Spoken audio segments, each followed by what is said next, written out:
ሰላም ጤና ይስጥልኝ ውድ የዩቲዩብ ቻናል ተከታታዮች እንደምን አላችሁ? ዛሬ ፕሮዳክት ወይም አውትፑት ኦር ቫልዩ አድ እሴት እየተጨመረበት የሚቀጥል ምርት ቢኖር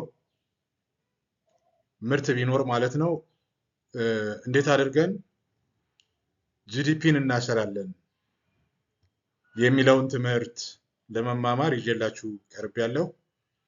እንደተለመደው ለዩቲዩብ ቻናሉ አዲስ የሆናችሁ ሰብስክራይብ እንድታደርጉ በዚህ አጋጣሚ ጠይቃችኋለሁ። ይህን ቪዲዮ እስከ መጨረሻ ድረስ ደግሞ እንድትከታተሉ በትምህርት ላይ ላላችሁ ወይም በስራ ላይ ላላችሁ ማለት ነው በአጠቃላይ ትምህርቱ ይጠቅማልና እስከ መጨረሻ ድረስ እንድትከታተሉ ጋብዛችኋለሁ። ስለዚህ ፕሮዳክት አፕሮች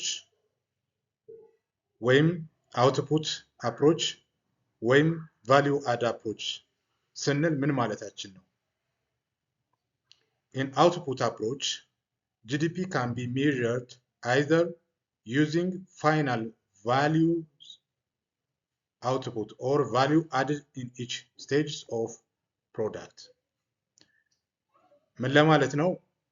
በአውትፑት አፕሮች ወይም በቫልዩ አድ ኦር ፕሮዳክት አፕሮች ጊዜ የአንድን አውትፑት ምርት የመጨረሻውን ዋጋ ወስደን ልናሰላ እንችላለን። ካልሆነ ደግሞ በእያንዳንዱ እሴት የተጨመረውን ዋጋ ልዩነት እየደመርን ኦሪጂናል ዋጋው ላይ ጂዲፒ ልናሰላ እንችላለን ማለት ነው። እያንዳንዱ ስቴጅ ላይ ያለውን የዋጋ ልዩነት በመውሰድ GDP is the sum of market value of final goods and service or the sum of value at each stage of production. አሁን የገለጽኩላችሁ ማለት ነው። አሁን የገለጽኩላችሁ ነው የሚሆነው። ሰንጠረዡ ላይ ያለውን በቀጥታ እንመልከት። እዚህ ጋር ስቴጅ ኦፍ ፕሮዳክሽን ተቀምጠዋል። እዚህኛው ጋር ደግሞ ሴል ቮሊዩም ኢን ብር ወይም የሽያጭ ዋጋው ተቀምጧል። ቫልዩ እዚህ ጋር የተገለጸው ነው። ስለዚህ ፊርም ኤ ሺፕ ራንች ነው። ፊርም ኤ የምንለው የበግ እርባታ ማዕከል ሊሆን ይችላል። ስለዚህ በጉ ማዕከሉ ላይ ያለ የበግ ፀጉር ቢመረት 60 ብር ነው። ስለዚህ የመጀመሪያው ቫልዩ ስንት ነው? 60 ብር ማለት ነው። ሁለተኛው ፊርም ቢ ደግሞ ውል ፕሮሰሰር ቢሆን ወይም የበግ ፀጉር ፕሮሰስ የሚያደርግ ነጋዴ ቢኖር እዚህ ቦታ ላይ እሱ ደግሞ 100 ብር ቢሸጥ ቫልዩ አድ የተደረገው ከ100 ላይ 60 ሲቀነስ 40 ነው። እንመዘግባለን ማለት ነው። ፊርም ሲ ስዊት ማኑፋክቸረር ቢሆን የሱ ዋጋ ደግሞ 125 ብር ቢሆን 125 ሲቀነስ ከ100 ላይ ስናደርግ 25 ቫልዩ አድ አድርጓል ጨምሯል ማለት ነው።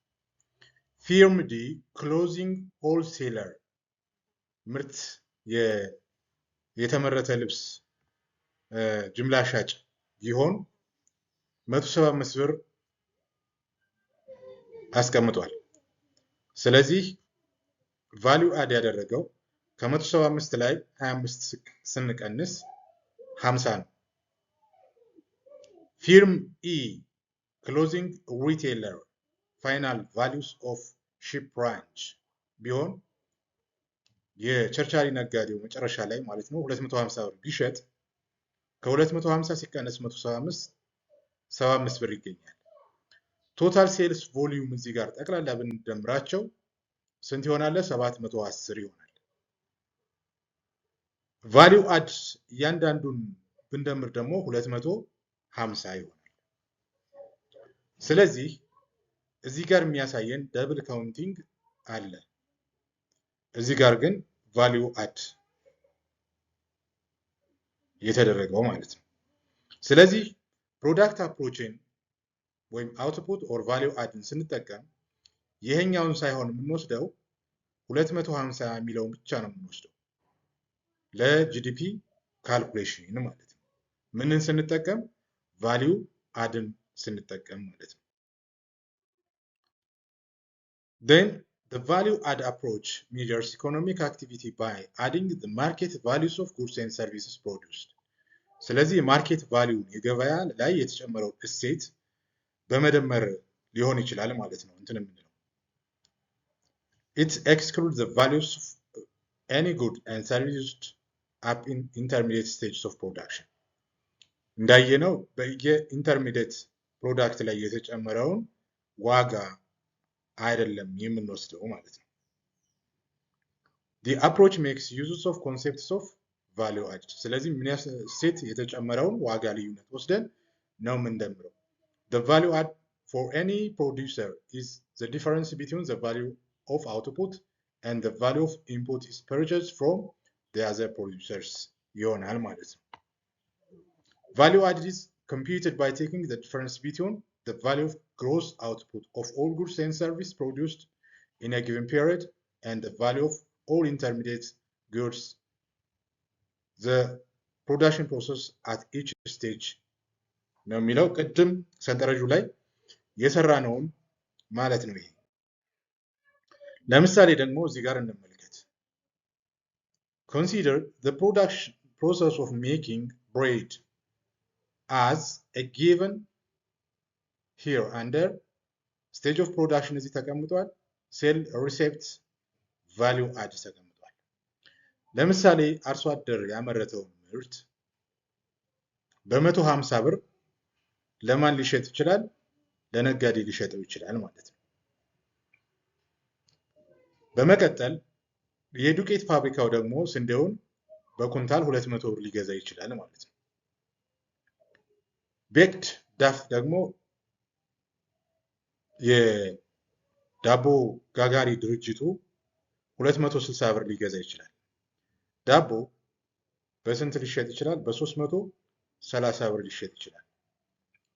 ቶታል እዚህ ጋር እንደምናየው 940 ብር ይመጣል። ይህን ሴልስ ሪሴፕት ያደረጉትን ጠቅላላ ብንደምር ስንት ይመጣል ማለት ነው?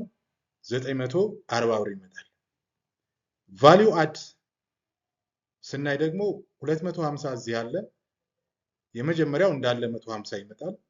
250 ሲቀነስ 200 ሲቀነስ 150 50 እዚህ ጋር እናገኛለን። 260 ሲቀነስ 260 እዚህ ጋር እናገኛለን።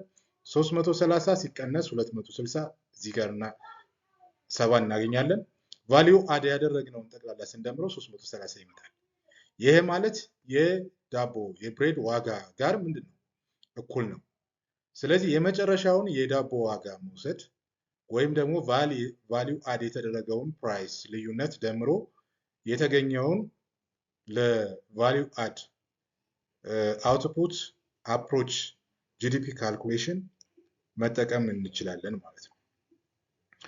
ስለዚህ ከዚህ ምሳሌ የምንረዳው ምንድን ነው ብለን ስንወስድ the above simple example that the value add is 330 value add የተደረገው ስንት ነው? 330 ነው ማለት ነው። ስለዚህ የዳቦ ዋጋ ይሄ ከሆነ ተብሎ የእያንዳንዱ ምርትና አገልግሎት ዋጋዎች ቫሊዩ አድ ኤስቲሜት ተደርገው አት አግሪጌት ሌቭል ማለት ነው የጂዲፒን በቫሊዩ አድ ኦር አውትፑት ኦር ፕሮዳክት አፕሮች በዚህ መንገድ ካልኩሌት ማድረግ እንችላለን ማለት ነው።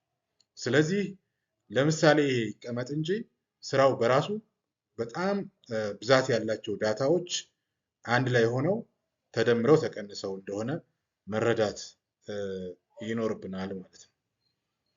እንግዲህ ውድ የዩቲዩብ ቻናል ተከታታዮች ዛሬ ላይ አንደኛውን የጂዲፒ መለኪያ ሜተድ ወይም ዘዴ የሆነውን አውትፑት ኦር ቫሊዩ አድ ኦር ፕሮዳክት አፕሮችን እንዴት እንደሚሰላ እንዴት እንደሚለካ ለመማማር ጥረት አድርገናል። እንግዲህ ይሄ ቪዲዮ ከተመቻችሁ ለሌሎች ጓደኞቻችሁ እንዲደርስ ሼር እንድታደርጉት በዚህ አጋጣሚ ጠይቃችኋለሁ። ስላዳመጣችሁኝ በእኔ በኩል እጅግ አድርጌ አመሰግናለሁ።